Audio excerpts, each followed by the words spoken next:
Pemirsa, Jurnal Weekend kembali menemani akhir pekan Anda bersama saya Najwa Luna. Dan saya Awan Asyafa. Kita punya 10 berita yang tentu saja unik, menarik, dan viral di kanal YouTube kami, National TV Official. Happy Weekend.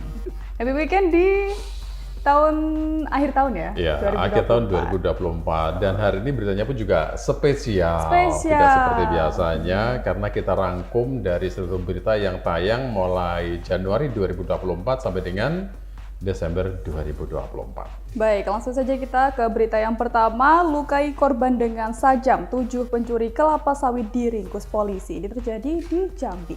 Ini termasuk di bulan Januari ya, 29 Januari, dan viewernya cukup banyak, mencapai 1,4 ribu. Seperti apa selengkapnya? Ini dia. Sebanyak 7 pelaku pencurian disertai dengan kekerasan di Kecamatan Sungai Gelam, Muaro Jambi tak berkutik saat ditangkap tim unit Reskrim Polsek Sungai Gelam. Komplotan yang menggasak kelapa sawit milik perusahaan perkebunan PT Muaro Kahuripan Indonesia (MKI) ini diketahui telah melakukan aksinya berulang kali.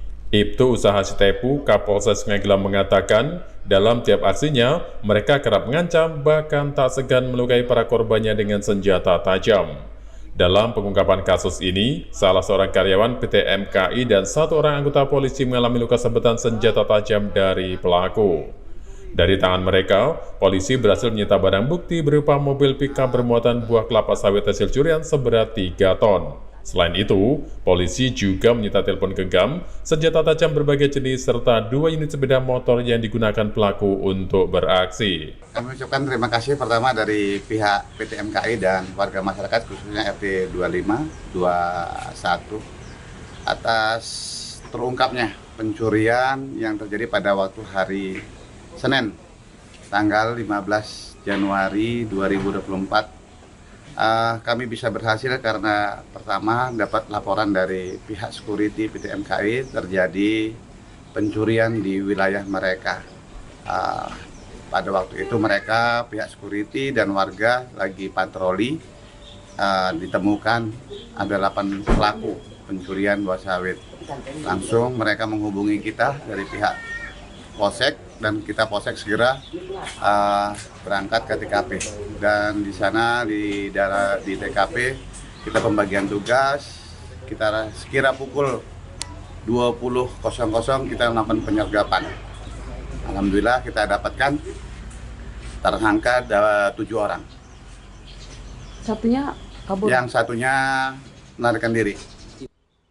Sementara itu, Junaidi, karyawan PT MKI yang menjadi korban, menderita luka sabetan senjata tajam di bagian pelipis mata sebelah kiri serta goresan tajam di bagian leher. Ini Pak, yang jelas orangnya sudah berulang-ulang kali maling sawit. Itu pertama. Yang kedua, waktu saat kami pengerebekan, dia pakai parang, pakai senjata tajam. Inilah buktinya Pak, sama ini. Tidak segan. Tidak segan. Kalau di kening 5 jahitan Pak, di luar 2, di dalam di luar 3. Samurai parang Pak, parang panjang. Itu gimana Pak pas nyabet tuh? Gini Bu, masalahnya kami juga tidak tahu, masalahnya malam gelap Bu. Malam ya? Terjadinya tuh. Ya. Cepat. Kami selaku warga Sungai Gelam mengucapkan terima kasih yang sebesar-besarnya kepada Kapolsek Sungai Gelam yang telah bisa mengungkapkan kasus malingan ini dan ditangkap sekitar 7 orang. Tertangkapnya para pelaku kejahatan ini juga menjadi kabar baik untuk warga Sungai Gelam. Karena menurut mereka, selain di lahan perkebunan, komplotan maling bersenjata tajam ini juga kerap beraksi di lahan perkebunan warga. Warga berharap polisi secepatnya juga bisa meringkus gerombolan para pencuri buah kelapa sawit yang masih berkeliaran. Kami sangat mengapresiasi dengan Pak Kapolsek, Pak Sitepu, dengan jajarannya keseluruhan. Hal ini kan sudah berlanjut-lanjut dan sudah berlarut-larut. Dan hal ini kami minta juga dengan Bapak Kapolsek, Pak Sitepu dan jajarannya supaya makin ditingkatkan lagi Pak. Karena ini setahu kami di daerah kami RT 21, 22 dan 25 itu jaringan-jaringan orang ini masih banyak Pak. Masih banyak. Jadi kami harapkan, kami mengapresiasi dari masyarakat, mengucapkan ribuan terima kasih kepada jajaran Polsek Pramuka itu. Jadi selama ini keberadaan mereka meresahkan warga petani? Sangat meresahkan. Bahkan bukan cuma PT aja. Ini yang kejadian kan yang ada di PT Gudang Garam. Selama ini memang orang ini merembet ke masyarakat. Jadi bukan cuma PT aja, masyarakat juga sangat-sangat diresahkan. Guna mempertanggungjawabkan perbuatannya, ketujuh pelaku curas ini harus menginap di Hotel Predio Polsek Sungai Gelam. Mereka dijerat pasal 365 KUHP dengan ancaman hukuman kurungan penjara maksimal 9 tahun. Dari Muaro Jambi, Eko Wijaya, Nasional TV melaporkan.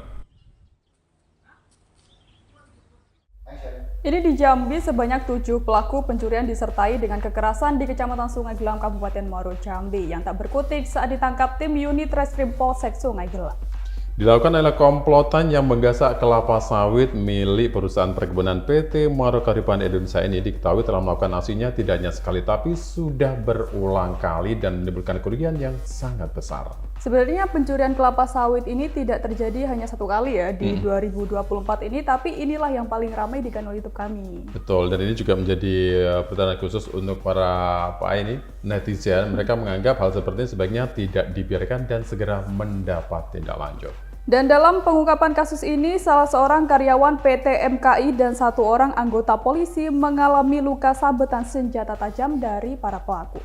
Sementara sejumlah barang bukti yang berhasil disita dari tangan para pelaku, diantaranya adalah barang bukti berupa mobil pickup bermuatan buah kelapa sawit hasil curian seberat 3 ton, kemudian ponsel atau telepon genggam, sajam berbagai jenis, dan juga 2 unit sepeda motor yang digunakan pelaku untuk beraksi. Dan tentunya para pelaku segera berhasil diringkus dan guna mempertanggungjawabkan perbuatannya, ketujuh pelaku curas ini harus menginap di Hotel Predio Polsek Sungai Gelam dan mereka kini dijerat dengan pasal 365 KUHP dengan ancaman hukuman kurungan penjara maksimal 9 tahun.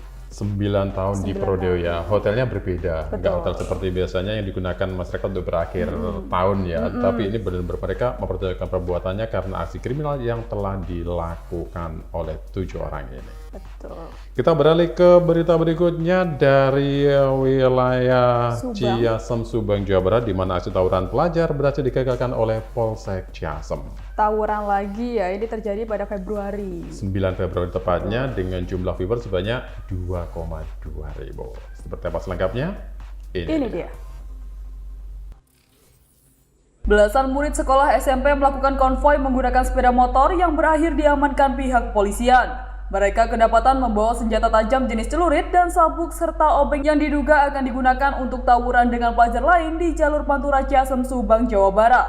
Saat diamankan, belasan pelajar tersebut tak berkutik dan langsung digiring ke Mapolsek Ciasem untuk menjalani pemeriksaan. Pelajar yang diamankan? Baik, terima kasih. Assalamualaikum warahmatullahi wabarakatuh. Alhamdulillah, Polsek Ciasem, Polres Subang telah menggagalkan pelajar yang akan melaksanakan tawuran, yaitu tepatnya di Jembatan Ciasem Hilir. Kemudian kami mengamankan 11 pelajar. Mereka berasal dari sekolah mana aja? Mereka berasal dari 3 kecamatan, yaitu dari 4 orang dari wilayah Kecamatan Cikaum, kemudian 5 orang dari wilayah Kecamatan Pasuk Besi, dan 2 orang dari Kecamatan Ciasem. Dari hasil pemeriksaan dari tangan mereka, kedapatan membawa apa, Dan? Dari tangan mereka kami amankan BB, yaitu celurit, ini kurang lebih 1 meter, 2 buah, kemudian celurit yang kecil juga 1, kemudian ada shockbreaker, ada tang, kemudian juga ada sabuk yang berkepala besi. Nah, kami menghimbau kepada orang tua, terutama orang tua, karena mereka itu adalah anak-anak masih belajar, agar tolong pengawasan. Ini yang penting adalah pengawasan. Orang-orang tua, jangan sampai anak pelajar ini di luar jam pelajaran, terutama ini udah pagi hari. Kami mengamankan itu sekitar 01.30 WIB pagi hari. Kemudian juga terima kasih kami kepada masyarakat yang memberikan informasi kepada Polsek Ciasem, sehingga Polsek Ciasem dengan cepat merespon adanya laporan dari masyarakat, dan alhamdulillah kami bisa menggagalkan tawuran dan tidak ada korban. Saat dimintai keterangan oleh petugas, mereka hanya tertunduk malu dan mengaku menyesal atas perbuatannya. Aksi pelajar yang kurang pantas itu telah meresahkan warga dan mengganggu arus lalu lintas di jalur Pantura Ciasem serta dapat menimbulkan korban jiwa. Usai dimintai keterangan, mereka membuat surat pernyataan yang disaksikan oleh orang tua dan guru serta perangkat desa bahwa mereka berjanji tidak akan mengulangi lagi perbuatannya. Kemudian belasan pelajar itu diserahkan kepada orang tuanya masing-masing untuk diberi arahan kembali agar mereka tidak ikut tawuran di jalanan. Orang tua murid dan guru sekolah dihimbau agar dapat mengawasi anak-anaknya di luar jam belajar agar kegiatan mereka tidak menjurus anarkis. Sebab perbuatan tersebut dapat terancam UU Darurat Nomor 12 Tahun 1951. Dari Subang, Jawa Barat, Sandi Zainuddin, National TV melaporkan. Sebenarnya aksi seperti ini tuh tidak termasuk keren ya. Nah, dan ini pelajar. Iya, apalagi masih SMP. Ini di Ciasem Subang ini diketahui yang melakukan aksi diduga tawuran adalah pelajar SMP. Mereka menggunakan motor yang akhirnya berujung diamankan aparat kepolisian. Dan parahnya lagi, mereka kedapatan membawa senjata tajam jenis celurit dan sabuk serta obeng yang diduga akan digunakan untuk tawuran dengan pelajar lain di jalur Pantura Ciasem, Subang, Jawa Barat. Dan memang terbukti bahwa aksi pelajar yang dirasa sangat merugikan masyarakat ini juga meresahkan sehingga membuat warga menjadi was-was takut akan kejadian yang lebih parah lagi. Dan dikarenakan masih di bawah umur, ini harusnya orang tua harus mengetahui ya kegiatan anaknya, bagaimana di sekolah, bagaimana lingkungan pertemanannya, dan lain sebagainya. Karena kalau seperti dibiarkan, ini nggak menutup kemungkinan juga menimbulkan korban jiwa. Betul. Apalagi tadi yang dibawa sejumlah adalah celurit, kemudian rantai, dan lain sebagainya, yang memang kalau sudah seperti ini, ujungnya memang biasanya digunakan tawuran. Ya. Dan adanya hal ini, orang tua murid dan guru sekolah dihimbau agar dapat mengawasi anak-anaknya di luar jam belajar, agar kegiatan mereka tidak menjurus anarkis. Dan untuk hal seperti ini memang ada undang-undang sendiri yang mengaturnya, yaitu Undang-Undang Darurat Nomor 12 Tahun 1951. Ini penting sekali ya untuk orang tua, kemudian guru. Mereka harus tahu ketika anaknya sekolah benar-benar berangkat enggak. Betul. Jangan sampai dari rumah berangkat ternyata sampai tengah jalan belok dan tidak sampai di sekolahan. Dan sebaiknya dikurangi saling mengancam lewat media sosial ya, karena hal itu seringkali terjadi ketika merasa terancam atau tertantang, mereka justru malah melakukan aksi tawuran. Dan sebaiknya juga tetap menjadi perhatian khusus. Dan nanti kita punya beberapa berita lainnya yang cukup menarik di segmen berikutnya. Di antaranya ada tentang Bintang Balkis Maulana. Iya, yang pernah menjadi korban pembunuhan. Selengkapnya, tunggu kami kembali dalam Jurnal Weekend.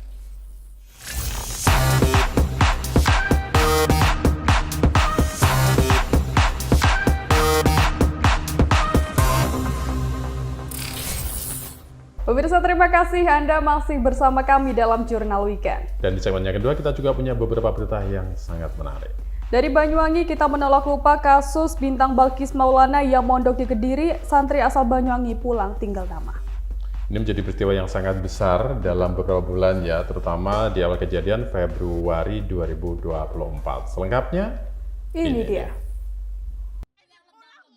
Kabut duka masih menyelimuti keluarga Bintang Balkis Maulana 14 tahun, santri muda asal Afdeling, Kampung Anyar, Dusun Kedeng Lembu, Desa Karangharjo, Kecamatan Glenmore, Banyuwangi. Sebab Bintang tewas dengan kondisi tak wajar. Menurut Mia Nur Hasanah, kakak korban, saat diantar pengurus Pondok Al-Islahiyah Keranding, Kecamatan Mojo, Kabupaten Kediri menggunakan ambulan dalam, jenazah bungsu dari 3 bersaudara ini kondisinya penuh luka lebam di sekujur tubuhnya. Tak hanya itu, karena terdapat pula luka jeratan pada bagian leher almarhum. Mia menambahkan, sejumlah luka sedotan rokok juga terlihat pada tubuh adik tercintanya itu. Padahal, awalnya pihak pondok mengabarkan kepada keluarga bahwa Bintang meninggal lantaran terjatuh dari kamar mandi. Kabar meninggalnya Bintang yang diterima pihak keluarga itu tentu saja menimbulkan duka yang mendalam. Sampai akhirnya terlihat ada darah menetes keluar dari keranda jenazah yang kemudian menimbulkan tanda tanya pihak keluarga. Kecurigaan keluarga pun terjawab usai melihat luka pada sekujur tubuh korban saat kain kafan dibuka. Jenazah datang itu sekitar jam 11. Hari Jumat malam jam 11 itu datang. Terus kita tuh kan nunggunya lama, gitu, nunggu lama. Sedangkan dari Leces itu ke Jember cepet banget. Sedangkan dari Jember ke sini aja kenapa bisa lama gitu. Ternyata ini kan supir ambulan ngirim lokasi terkini. Kalau lokasi terkini kita bisa mantau. Ternyata di Kalibaru lama sekali. Ternyata katanya konfirmasi masih teleponan sama Pak D yang lagi di kapal. Dia nanya apa mau nungguin bareng datang ke sini, apa saya langsung ke sini aja gitu. Sedangkan sama orang yang nunggu di Karangharjo Glamour nih di Pertelon, kalau emang nggak mau gini, nggak mau nganterin, saya bawa ambulan dari sini, saya jemput ke sana. Di musola mana dia berhenti, digituin sama dia. Jadi ya udah, ternyata langsung dianterin ke sini, dan setelah nyampe sini ya udah nggak ada darah netes di jalan ini, ternyata darahnya netes di sini. Dan ada juga katanya dengar Fatah bilang jangan dibuka gitu, dan Fatah juga sempat nangis di sini. Fatah juga nangis. Terus nyampe sini Fatah bilang nggak usah dibuka. Ternyata kita tetap mau buka, soalnya darah udah kemana-mana, udah berceceran. Terus sama pihak pondok juga cuman mohon maaf, sama sabar, yang ikhlas, sabar, cuman gitu aja. Sedangkan kita keluarga kan maunya titik terang, kenapa bisa kayak gini gitu. Nah ternyata dia juga nggak ngasih tahu, dan langsung dibawa sama warga di sini minta keterangan. Jadinya kita juga nggak tahu gimana keterangannya, dan katanya sih pas polisi nanya bilangnya itu kalau dia pengurus, bukan kiainya. Sedangkan Bude datang, Bude bilang kalau dia kiainya. Jadi di sini udah banyak kecurigaan. Jadi otomatis pihak pondok juga menutup-nutupi. Dari visual yang Saman lihat Mbak ya, kondisi jenazah seperti kayak gimana Mbak? Udah lebam-lebam, udah kayak ya udah lama meninggalnya, udah lama, di situ udah biru. Terus ya enggak, kalau emang jatuh emang mata bisa lebam. Di sini kayak bekas tonjok. Terus di sini ini kayak habis ini daging. Di sini di mulut kayak gimana. Terus di sini kayak bekas cekekan. Entah itu dicekek, entah itu pakai tampar. Dia diikat. Di sini lebam, di sini luka. Dan di sini banyak yang lebam juga. Dan di kakinya ada bekas sundutan rokok. Sama nggak tahu di situ kayak ada bekas apa. Dan pas kemarin visum katanya di bagian dada itu ada yang bolong. Jadi gitu. Dan salahnya juga di sini kenapa nggak ngangkat tangannya untuk melihat dada gitu. Nggak ada ngubungin kita, cuman ngubunginnya ke Pak D yang ada. Hingga kini, keluarga korban masih menanti kabar tentang pengungkapan tabir kematian Bintang. Pasca pelaporan ke Polsek setempat, Mia menyebut jika kasus kematian adiknya telah ditangani Polres Kediri. Salah satu kerabatnya berinisial FTH yang ikut mengantar jenazah korban juga turut dibawa ke Polres Kediri untuk dimintai keterangan. Dari Banyuwangi, Jawa Timur, Tim Liputan Nasional TV melaporkan. Meninggalnya korban ini karena dianiaya temannya sendiri ya yang ada di pondok. Ya, ini menjadi sebuah berita yang cukup menghebohkan, terjadi pada bulan Februari karena sempat terjadi drama antara pihak pondok pesantren dan juga dari keluarga korban, di mana informasi yang masuk itu simpang siur dan sempat tidak jelas kebenarannya. Dan yang lebih menggemparkan lagi, Bintang ini dipulangkan dengan luka di sekujur tubuhnya serta bekas jeratan pada lehernya yang membuat pihak keluarga korban bertanya-tanya atas meninggalnya korban. Dan awalnya memang pihak pesantren tidak mau mengakui bahwa Bintang ini menjadi korban kekerasan, yang ternyata yang melakukan bukan orang lain, tapi adalah orang terdekat dari korban, diantaranya adalah saudaranya sendiri. Dan hal ini pun menjadi viral dan mendapat perhatian khusus dari pihak kepolisian, pemerintah, pengacara kondang Hotman Paris, bahkan Bupati Banyuwangi, Ipuk Fiestiandani yang datang untuk takziah. Dan dari sejumlah pelaku yang diketahui menjadi orang yang membuat korban tewas, diantaranya adalah MN 18 tahun asal Sidoarjo, kemudian MA juga 18 tahun asal Nganjuk, AF 16 tahun asal Denpasar, dan AK 17 tahun asal Surabaya. Yang membuat ibu korban kecewa lagi adalah ketika ternyata ia mengetahui salah satu pelaku adalah ponakannya sendiri atau saudara dari Bintang Balkis ini. Dan akhirnya dari kejadian ini, hakim memvonis 2 diantaranya dengan hukuman 6,5 tahun penjara karena terbukti secara sah telah melakukan penganiayaan terhadap Bintang Balkis Maulana. Ya karena masih di bawah umur ya. Masih di bawah kondisinya umur. sedih. Dan semoga ini tidak kembali terjadi di berbagai wilayah yang Semoga lain. saja. Kita bergeser ke berita yang lain, masih tentang pembunuhan. Nama siswi MI Kalibaru diabadikan jadi nama jalan kampung. Ini ada kasusnya sempat ramai juga ya kemarin. Ya, karena bukan balita tapi siswi MI yang awalnya diduga menjadi korban pembunuhan, tapi ternyata juga menjadi korban asusila. Selengkapnya, Ini dia.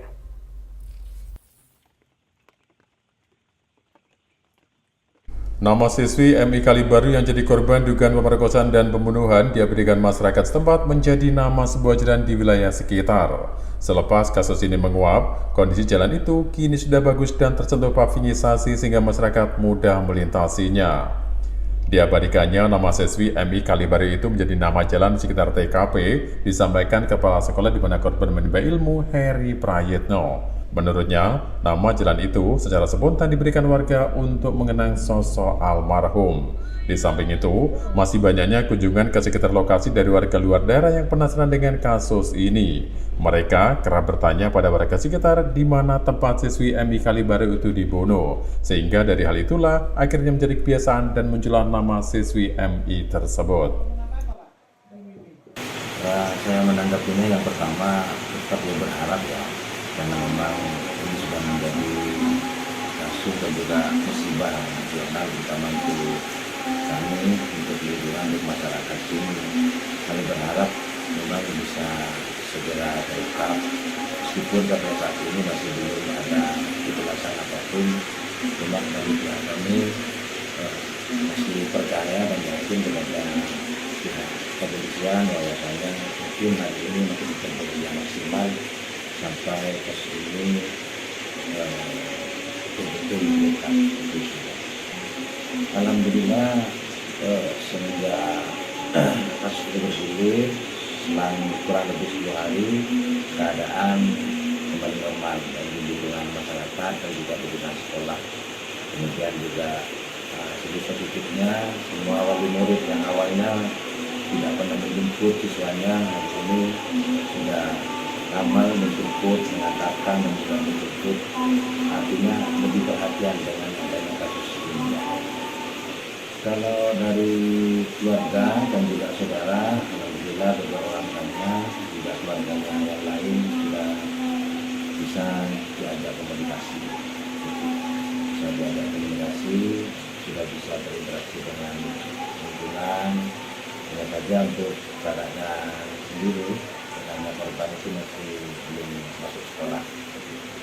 Dan belajar kemarin kita upayakan dari ya melalui telepon, WA, ya. Kemudian kemarin kan sempat ada ujian semester ya. Dan kita bersama Dewan Guru kajian mengantarkan soal ujiannya ke rumahnya, ya, mulai dari Senin kemarin sampai Sabtu. Jadi kita setiap hari kita bolak-balik antarkan, kemudian kita ambil soal yang sudah dikerjakan oleh Mas Bitan. Tujuan lain pemberian nama jalan dengan nama korban oleh warga sekitar supaya pelaku kasus kekerasan seksual dan pembunuhan ini segera terungkap. Mengingat meski sudah berjalan selama 35 hari hingga kini kasus tersebut masih belum menemui titik terang. Masyarakat pun kini masih menunggu kerja pihak kepolisian dan segera menangkap pelaku. Dari Banyuwangi, Jawa Timur, Eko Purwanto, Nasional TV melaporkan. Ini ditemukan dalam kondisi sudah meninggal dunia ya di tengah kebun. Ini memang kejadian yang sangat miris karena awalnya korban ini diduga hilang atau meninggalkan rumah tanpa sepengetahuan orang tuanya. Tapi orang tuanya atau ibunya kaget karena sejak dinyatakan hilang, tiba-tiba dia temukan sudah dalam kondisi tidak bernyawa dan sangat mengenaskan. Memang korban sebelumnya menunjukkan tingkah laku yang tidak biasa, bahwa biasanya pulang sekolah langsung pulang, itu tidak kunjung pulang, dan akhirnya ibunya melapor kepada pihak sekolah dan gurunya membantu mencari korban hingga ditemukan di tengah kebun tersebut. Dan ada firasat juga yang dirasa aneh menurut ibunya walaupun awalnya dianggap biasa, yaitu di mana korban tiba-tiba menuliskan nama orang tuanya, nama dia sendiri, termasuk nama adiknya di kamarnya dengan dikasih emo love. Ini juga menjadi pertanyaan sendiri untuk ibunya, ada apa? Dan hal itu ternyata adalah kenangan terakhir dari korban. Dan mirisnya Van, ini pelakunya belum terungkap sampai sekarang. Sampai sekarang. Dan memang sampai beberapa waktu terakhir ya, kurang lebih dalam waktu sebulan itu masih viral ya berita ini. Bahkan masih banyak yang bertanya sebagai rasa simpati. Mereka datang ke lokasi dan juga memberikan banyak hal atau apa dalam arti itu simpati di mana lokasi korban ditemukan. Dan dari situlah akhirnya disepakati tempat ditemunya korban dijadikan nama dari korban itu sendiri. Betul, dan akhirnya ini pun juga mengundang perhatian dari warganet, di mana mereka turut berbelasungkawa. Ada juga yang berharap agar polisi segera mengungkap kasus ini, siapa pelakunya dan apa motifnya. Betul, dan tujuan dari diabadikannya nama korban di jalan itu untuk mengingat warga sekitar supaya hal serupa tidak kembali terjadi, supaya kasus kekerasan serupa juga tidak kembali terulang. Semoga saja segera terungkap ya siapa pelakunya. Baik, dan kita berharap seperti itu ya. Kita akan bergeser ke berita selanjutnya masih dalam jurnal weekend. Kita ada berita dari Jambi di mana nenek 57 tahun tewas dililit ular sanca saat menyadap karet. Ini juga kejadian yang sangat miris. Miris sekali. Seperti apa selengkapnya kita simak beritanya. Ini dia.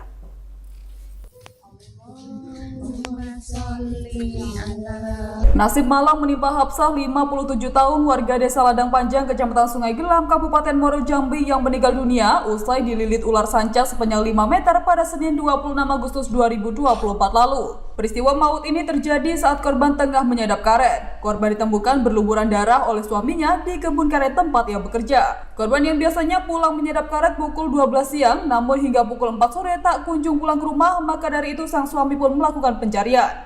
Suami korban yang juga bekerja menyadap karet terkejut saat menemukan separuh tubuh istrinya ditelan ular piton berukuran besar. Saat ditemukan, hewan melata itu memuntahkan jasad korban yang justru malah mengejar suami korban. Warga sekitar yang tersulut emosi kemudian beramai-ramai mencari keberadaan ular tersebut. Warga akhirnya berhasil menemukan keberadaan ular berjarak 300 meter dari lokasi penemuan korban. Ular sanca itu ditemukan tengah bersembunyi di bawah akar pepohonan yang diduga menjadi sarangnya. Ular pemangsa manusia ini pun akhirnya berhasil ditangkap oleh warga. Karena sudah jam 4 sore, belum pulang, disusul. Nah, waktu itulah istrinya dalam posisi sudah sampai badan ditelan ular. Namun karena tangannya memanjang, jadi tidak mungkin bisa sampai masuk. Lah akhirnya upaya dari suaminya mau menyelamatkan, tetapi karena mungkin tidak tertelan, akhirnya ular tersebut mengejar suaminya. Pada akhirnya minta pertolongan kepada masyarakat.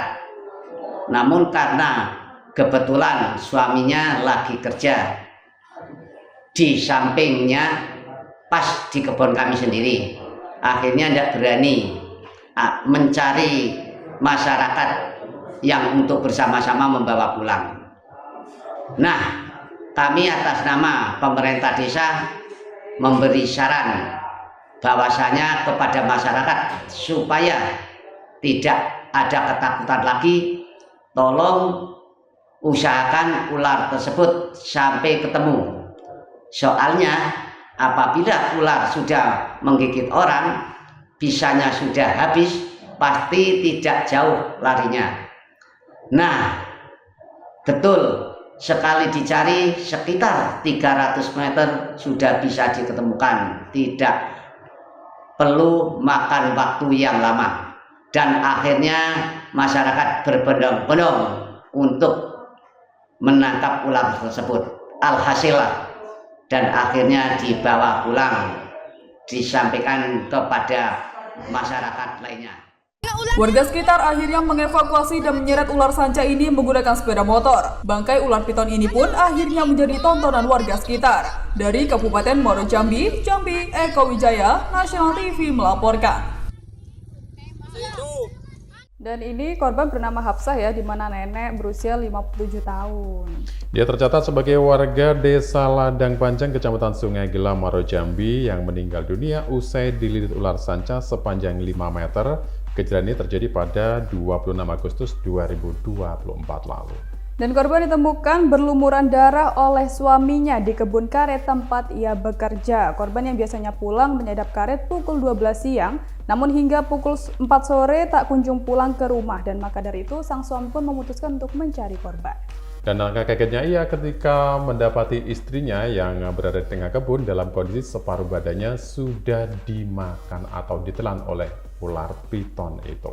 Dan melihat hal itu, sang suami pun melapor kepada warga sekitar yang akhirnya mengevakuasi ular tersebut dan juga korban untuk segera diamankan. Dan sebelumnya memang ketika suami korban melihat, ya ketika berusaha membebaskan jasad istrinya ini, korban memuntahkan kembali dari tubuh korban yang sudah ditelan sebanyak separuh itu.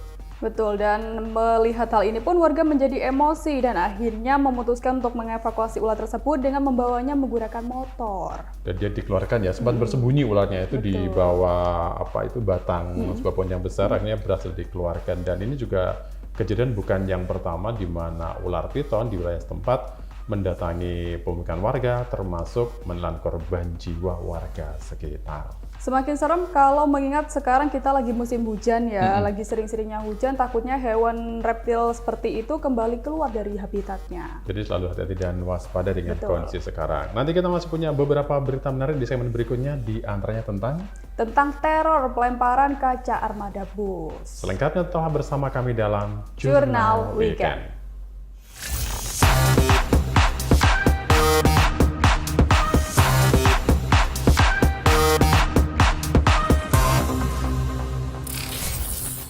Jurnal Weekend masih bersama Anda. Dan kita ada di segmen yang ketiga. Berita pertama di segmen ini adalah teror pelemparan kaca armada bus lintas Sumatera terjadi di Padang pada 13 September 2024. Teror pelemparan kaca armada bus ya ini sangat meresahkan warga sekitar. Kembali terjadi. Berita selengkapnya ini dia.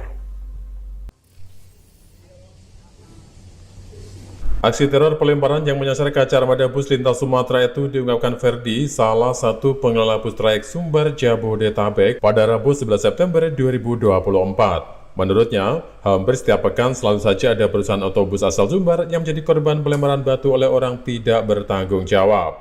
Menurut Ferdi, ada dua titik yang paling rawan tempat pelaku beraksi, yaitu di daerah perbatasan Jambi dengan Sumatera Selatan dan daerah perbatasan Sumatera Selatan dengan Provinsi Lampung. Para pelaku kebanyakan beraksi pada malam hari, terutama di malam minggu dengan menggunakan sepeda motor. Ferdi mengatakan, meski pihaknya telah membuat laporan ke aparat kepolisian setempat, tapi sayangnya hal itu belum membuahkan hasil. Bahkan kejadian demi kejadian terus berulang dan semakin menjadi-jadi. Untuk menghindari batu mengenai kaca bus, pihak pengelola sempat memasang tali jaring dari besi. Tapi sayangnya, hal itu membuat pandangan sopir jadi terbatas dan tidak leluasa, terutama saat hujan di malam hari.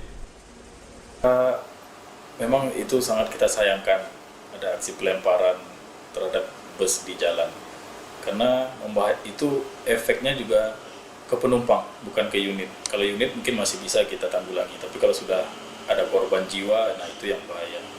Kita bicara itu mungkin oknum yang tidak bertanggung jawab. Kita harapkan dari pihak yang berwajib juga ada seperti penegasan lah di daerah-daerah tersebut.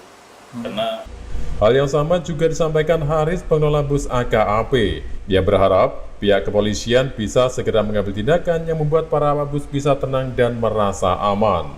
Sangat menyayangkan atas pelemparan batu dari masyarakat. Tapi saya berharap pelemparan batu itu tidak ada lagi. Bagi para penegak hukum, mohon ditindaklanjuti. Selama ini udah sering dikenal tempat batu ini Bang, bus kita selama ini? Sering, itu bagian depan sama bagian samping. Rata-rata bagian samping itu kaca pecah semua. Sempat ada korban nggak Bang, penumpang Abang? Alhamdulillah untuk korban belum ada. Ini mengganggu ya Bang, mengganggu kenyamanan kita juga Bang ya? Sangat mengganggu, terutama itu mengganggu keselamatan para penumpang. Dari Padang, Sumatera Barat, Arawir Kariwi, Nasional TV melaporkan. Diduga peristiwa serupa itu sangat marak terjadi ya di wilayah tersebut. Ini terjadi pada bulan September kemarin dan ternyata itu bukan hal yang pertama kali terjadi dan banyak sopir armada bus yang mengeluhkan karena mereka menjadi korban dari aksi teror pelemparan kaca ini. Betul, meskipun tidak sampai menimbulkan adanya korban, tapi aksi pelaku yang menyasar armada bus itu sangat membahayakan keselamatan penumpang dalam kendaraan. Sementara untuk sopir juga mengadukan dari seluruh jalur lintas yang mereka lewati ada 2 titik rawan yang sering digunakan pelaku untuk meneror para sopir bus tersebut. Dan untuk menghindari batu mengenai kaca bus, pihak pengelola setempat memasang terali jaring dari besi, tapi hal itu ternyata menghalangi pandangan para sopir. Dan ternyata mereka ini juga memilih waktunya ya. Selain di malam hari, rata-rata hal ini dilakukan pada malam minggu dengan menggunakan sepeda motor, kemudian menghantam atau melemparkan batu itu dan kabur para pelakunya ini. Mungkin terjadi pada malam minggu karena jalan raya ramai ya. Bisa jadi seperti itu. Tapi adanya pemasangan teralis di dalam atau di kaca mobilnya ini ternyata juga menjadi masalah tersendiri karena membuat sopir bus pandangnya menjadi terganggu dan hal ini juga membuat mereka merasa tidak leluasa saat menyupir pada malam hari. Dan meskipun hal ini terjadi pada bulan September lalu, semoga saat ini tidak kembali terjadi hal-hal serupa di wilayah tersebut. Dan yang diharapkan adalah pihak keamanan ya. Betul. Atau kepolisian diharapkan untuk membantu mencarikan solusi terkait kejadian ini. Dan kita beralih ke berita selanjutnya dari Subang. Disambar kereta api, 4 korban tewas, 1 jasad tersangkut di lokomotif. Ini juga menjadi berita yang perlunya hati-hati dan waspada ketika berada dimanapun. Selengkapnya, ini dia.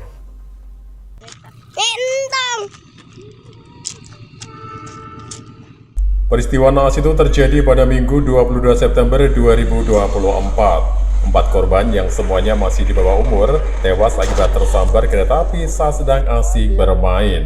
Dari sejumlah informasi di sekitar TKP, peristiwa kecelakaan itu terjadi di jalur kereta api KM88 di daerah Kecamatan Kota Baru, Karawang, Jawa Barat. Saat insiden terjadi, keempat korban yang sedang bermain di lokasi kejadian melambaikan tangan saat kereta api datang dari arah Cirebon menuju Jakarta.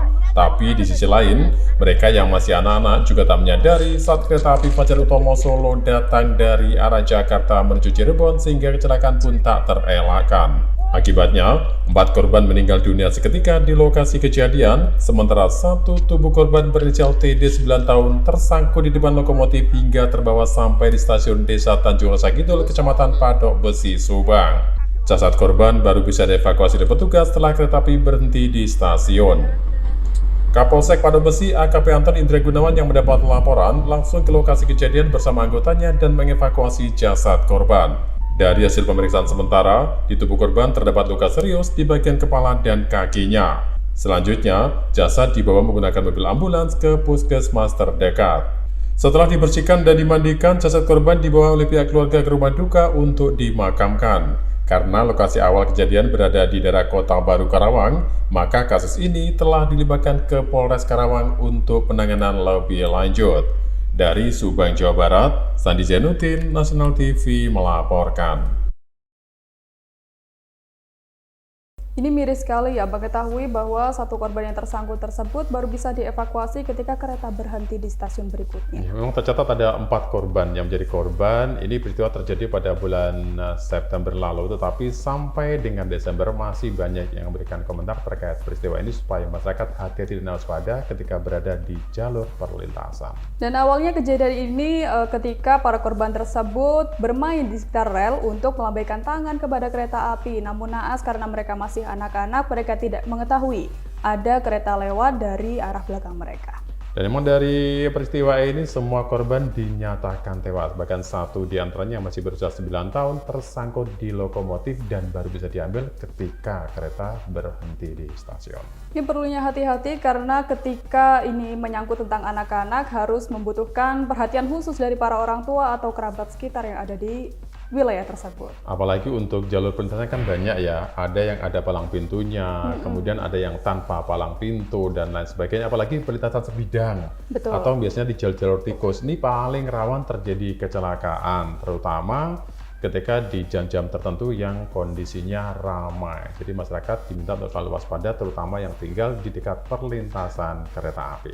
Dan adanya hal ini, Kapolsek Patok Besi yang mendapat laporan langsung menuju ke lokasi kejadian bersama anggotanya dan mengevakuasi jasad korban untuk dibawa menggunakan mobil ambulans ke puskesmas terdekat. Dan sekali lagi, hati-hati dan selalu waspada.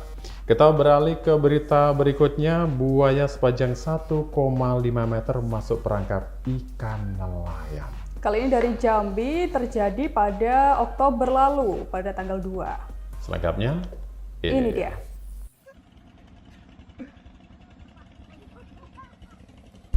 Warga Desa Tenam, Kecamatan Muaro Bulian, Kabupaten Batanghari, Jambi melakukan evakuasi terhadap seekor buaya muara yang tersangkut perangkap ikan milik nelayan dari Sungai Batanghari pada Selasa pagi 1 Oktober 2024.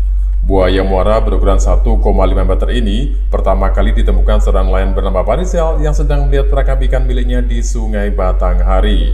Awalnya, Farizal mengira bahwa perangkap ikan miliknya berisi ikan besar. Tapi alangkah kagetnya ia karena saat perangkap tersebut diangkat dari dalam air ternyata berisi buaya muara yang berukuran cukup panjang. Khawatir diserang hewan predator bergigi gergaji itu, Farizal pun memberitahu kepada warga sekitar. Selanjutnya secara bersama-sama mereka mengevakuasi buaya muara tersebut. Sontak, keberadaan reptil yang dilindungi itu menjadi tontonan warga sekitar. Menurut Farizal, sebelum tersangkut di perangkap nelayan, buaya muara ini sering menampakkan diri di permukaan air Sungai Batanghari, sehingga warga yang kerap mandi dan mencuci di sungai itu pun merasa was-was. Rencananya, buaya muara ini akan diserahkan warga ke petugas damkar Kabupaten Batanghari. Gini, aku masang teban itu seberang sana kan. Nah, jadi pagi tadi aku tengok layarnya turun. Aku tengok lah pagi-pagi itu sekitar jam 7. Dia tengok ke situ, apa ikan itu? Pesan aku ikan kan. Aku colok nang pengayu. Tengok lain muncungnya kan. Wah, ini buaya aku pikir. Lalu aku ikan lawang pintu teban tuh. Udah itu aku tengok kan kebut. Aku bawa ke seberang ini. Nah, inilah. Terus kita kasih tahu warga dia. Ayolah aku ngomong sama warga di Tenam nih yang nengok galo-galo ke pinggir air tuh. Sudah nih budaknya bawanya naik ke sini. Baru dikeluarkan di sini. Pak, buaya ini sering menampakkan diri atau seperti apa nih, Pak? Sering, malam budak mau mancing kalau ketemu matonya. Nah, itulah alatnya. Sudah berapa kali kita dapat buaya? Baru kali ini lah. Baru kali ini. Ya, selama ini baru kali ini lah. Ini rencana buayanya mau dikemanakan, Pak? Lalu kasihkan ke anu lah, ke damkar apa? Oh, mau kita lapor ke damkar ya. Warga berharap buaya muara ini nantinya dilepas liarkan ke lokasi yang jauh dari permukiman masyarakat sehingga warga tak lagi was-was dan takut akan keberadaan reptil itu. Dari Batanghari, Jambi, Eko Wijaya, Nasional TV melaporkan. Memang sepanjang 2024 ini kemunculan buaya seperti ini yang meresahkan warga marak terjadi ya. Iya, kalau di wilayah Sumatera sendiri atau khususnya Batanghari, Jambi, memang kalau sudah musim hujan itu banyak air yang masuk ke permukiman, meluap dan lain sebagainya. Dan ternyata yang paling menyebabkan adalah adanya buaya yang masuk ke jaring nelayan sepanjang 1,5 meter. Apalagi reptil yang dikenal dengan ganas ini ditemukan nelayan saat hendak mengecek perangkap ikan miliknya dan khawatir diserang hewan tersebut, nelayan pun memberitahu warga sekitar. Dan tentunya tidak sampai ada korban dan lain sebagainya ya, cuma si pemilik perangkap ikan ini kaget karena kok berat setelah diangkat, waduh ternyata buaya sepanjang 1,5 meter. Dan untuk selanjutnya, warga bersama-sama mengevakuasi buaya muara tersebut agar tidak meresahkan warga lagi. Dan ternyata setelah usut punya usut, ternyata di tempat itu memang sering ya buaya muncul dan lain sebagainya, dan mereka ini harus bisa apa namanya? Hati-hati, lebih waspada lagi. Apalagi itu juga menjadi tempat selain untuk mancing ikan, mencuci dan lain sebagainya, banyak warga yang berada di sekitar lokasi kejadian. Berarti sungai itu penting ya untuk warga sekitar, digunakan untuk mandi, untuk mencuci, dan akhirnya rencana tersebut akan diserahkan warga ke petugas damkar Kabupaten Batanghari. Jadi meskipun mereka takut, masih ada sikap bijak ya untuk tidak memusnahkan predator itu. Kita nanti punya 2 berita terakhir yang salah satunya berasal dari Banyuwangi, yaitu ada IRT Banyuwangi jadi korban begal payudara penjual panci keliling. Penasaran? Tetaplah di Jurnal Weekend.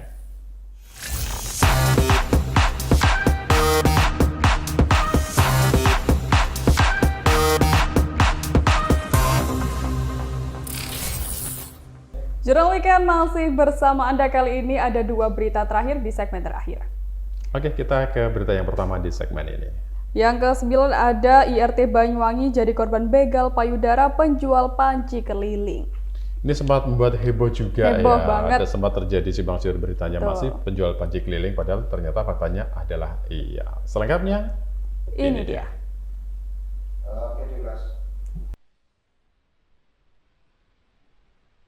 Perilaku tak menyenangkan dialami SA, 32 tahun, ibu rumah tangga di Desa Purwodadi, Kecamatan Gambiran, Banyuwangi. Bagian sensitif tubuhnya jadi sasaran tindak dugaan perilaku asusila oleh pedagang panci keliling berinisial HI pada Kamis 5 Desember 2024. Pelaku tertangkap basah suami korban dan sempat dihentikan lajunya di lapangan voli yang berjarak sekitar 2 km dari TKP. Video itu pun kemudian viral saat pelaku dikepung warga setempat. Aksi tak senonoh itu diterima korban ketika hendak menjemput anaknya pulang dari sekolah. Korban yang saat itu berjalan kaki tiba-tiba digoda pelaku yang diketahui berasal dari Desa Kalibaru Wetan, Kecamatan Kalibaru tersebut. Kapolsek Gambiran AKP Badrodin Hidayat menyebut, berdasarkan keterangan pelaku pertama kali memegang area sensitif bagian belakangnya sebanyak 1 kali. Di situ korban sempat memperingati pelaku agar tak mengulangi tindakan itu. Selanjutnya korban melanjutkan langkahnya untuk menghindari pelaku. Bukannya berhenti, pelaku justru kembali mengulangi perbuatannya. Pelaku sengaja turun dari motornya supaya leluasa dalam melancarkan aksinya tersebut. Kapolsek menambahkan, korban yang saat itu berlari kembali dikejar pelaku dan mendapati perlakuan tidak senonoh. Jadi setelah kami lakukan pengecekan di TKP, memang benar, jadi ada seorang laki-laki terduga terlapor telah diamankan oleh warga.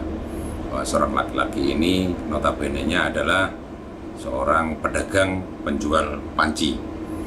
Jadi berkeliling, kemudian sekira pukul 09.30 korban saat akan menjemput putranya yang akan pulang dari sekolah di salah satu TK di daerah Purwodadi berjalan kaki melintasi di jalan desa yang notabene sepi dan kanan kirinya adalah pohon bambu, kemudian dipepet oleh terlapor. Saat dipepet oleh terlapor, kemudian tangan terlapor memegang bagian tubuh belakang daripada korban, yaitu bagian pantat sebanyak 1 kali. Sehingga kemudian korban kaget dan menyampaikan kata-kata jangan macam-macam. Lalu korban melanjutkan perjalanannya sekira 5 sampai dengan 7 langkah. Kembali pelaku atau terlapor ini mendekat juga memepet dan melakukan kegiatan yang sama. Saat itu karena ketakutan sepi, kemudian korban berlari. Saat korban berlari, dilihatnya ke belakang, pelaku tetap mengikuti namun dengan cara turun dari kendaraan sepeda motornya dan berlari menghadang daripada korban.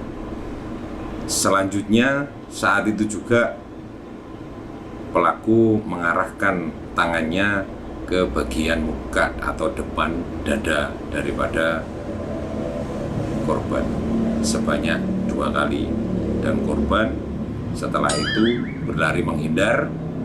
Kemudian dilihat oleh korban, pelaku juga berbalik arah menuju ke motornya. Korban berlari sambil menghubungi dengan HP suaminya. Hidayat menyebut saat ini pihaknya masih melakukan pemeriksaan terhadap pelaku serta turut mengamankan sejumlah barang bukti termasuk kendaraan milik pelaku. Dari Banyuwangi, Jawa Timur, Eko Purwanto, National TV melaporkan. Sebenarnya ngapain ya kayak gitu itu? Kan sebenarnya niatnya mencari nafkah, menjual panci, tapi ngapain mampir-mampir kayak gitu? Ya, tapi memang ada dugaan bahwa dia ini mengalami kelainan. Tapi kenapa sih harus korbannya adalah seorang rumah tangga dan dia melakukannya sambil bekerja sebagai penjual panci keliling? Dan pelaku tertangkap basah oleh suami korban dan sempat dihentikan lajunya di lapangan voli sekitar yang berjarak sekitar 2 km dari TKP. Ini terjadi di wilayah Gambiran. Cuma yang saya heran, sudah jelas ada suaminya, ada orang lain di tempat ramai, tapi pelaku nekat melakukan hal tersebut. Dan akhirnya video ini pun viral di media sosial ketika pelaku tersebut dikepung oleh warga sekitar karena tersulut emosi. Warga sebenarnya awalnya tidak tahu ya kalau itu adalah ada tindakan pembegalan payudara. Mereka mengira adalah ada kecelakaan atau hal lainnya. Tapi setelah semuanya dijelaskan, ternyata terbukti bahwa pelaku pedagang panci keliling ini melakukan aksi begal payudara. Dan sebenarnya pelaku ini tidak melakukannya dengan sekali, bahkan pertama kali melakukan aksinya tersebut, korban sempat memperingati pelaku agar tidak melakukan hal tersebut. Dan akhirnya pelaku malah nekat untuk turun dari motornya dan melakukan aksi yang lebih parah lagi. Dan dua orang antara pelaku dan korban sama-sama orang Banyuwangi, hanya beda kecamatan. Kalau korban adalah warga kecamatan Gambiran, sementara pelakunya warga kecamatan Kalibaru, Banyuwangi. Bahkan sampai nekat turun dari motor untuk melakukan tindakan tersebut ya, si pelaku ini. Ini mudah-mudahan cukup sampai di sini saja, dan tentu saja dilakukan adalah pihak kepolisian bisa segera melakukan hal lebih baik untuk mengantisipasi terjadinya hal serupa. Kita beralih ke berita berikutnya masih dari Banyuwangi. Pria asal Banyuwangi gagal nikah sehari jelang akad. Berita penutup kita hari ini masih sedih ya, kisah pilu. Masih kisah sedih. Ini terjadi pada 8 Desember dengan viewers sebanyak 2,5 ribu. Seperti apa selengkapnya? Ini dia.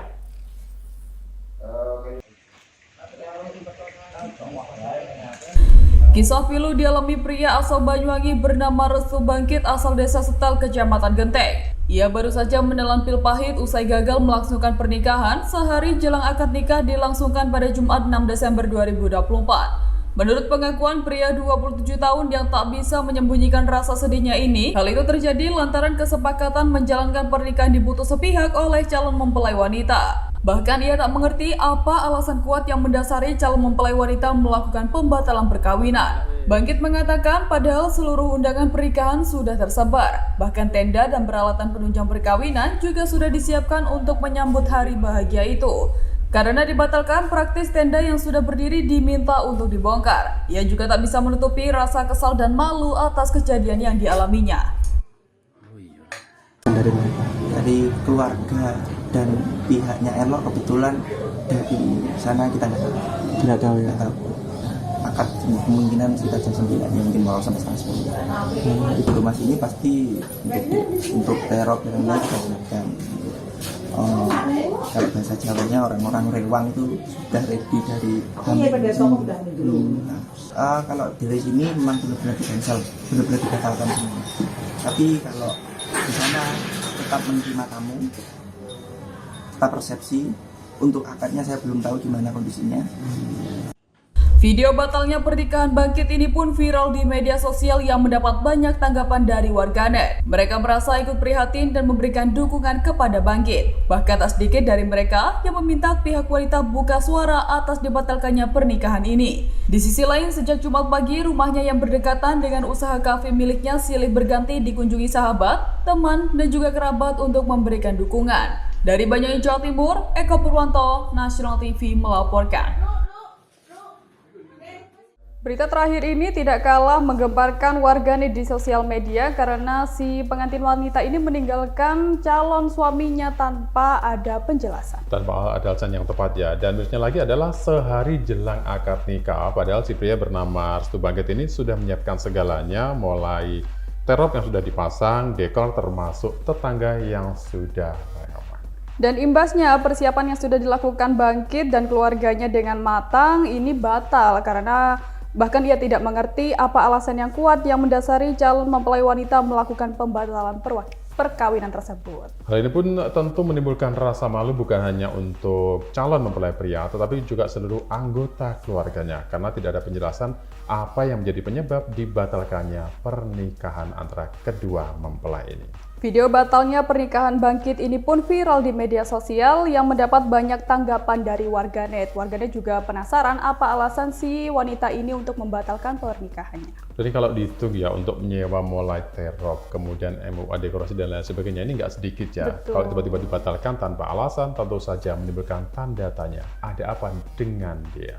Tapi kita tunggu untuk keterangan selanjutnya. Kita tidak bisa memihak salah satu pihak saja dan kita tunggu penjelasan si pihak wanita ini. Karena kapan nanti direncanakan untuk pihak wanita akan buka suara ya, mengapa dia nekat membatalkan pernikahan sehari jelang acara berlangsung. Betul, karena kasusnya terlanjur viral, semua warganet juga tahu, khususnya warga Banyuwangi ya. Dan untuk warganet juga memberikan dukungan kepada Bangkit ya, supaya dia ini bisa tambah menjalani. Dan banyak juga yang mendoakan supaya mendapat jodoh yang lebih baik lagi. Betul, Ya, Mas Bangkit juga semangat karena namanya juga Bangkit ya. Namanya Segera Bangkit, bangkit dari kisah pilu ini agar lebih semangat lagi ke depannya. Baik, dan itu adalah sejumlah berita yang viral di kanal YouTube Nasional TV Official yang kita rangkai dalam Jurnal Weekend hari ini. Saya Najwa Luna. Dan saya Afan Asyafa. Jangan lupa tonton terus Jurnal Weekend yang selalu menghadirkan berita yang unik, menarik, dan viral. Sampai jumpa.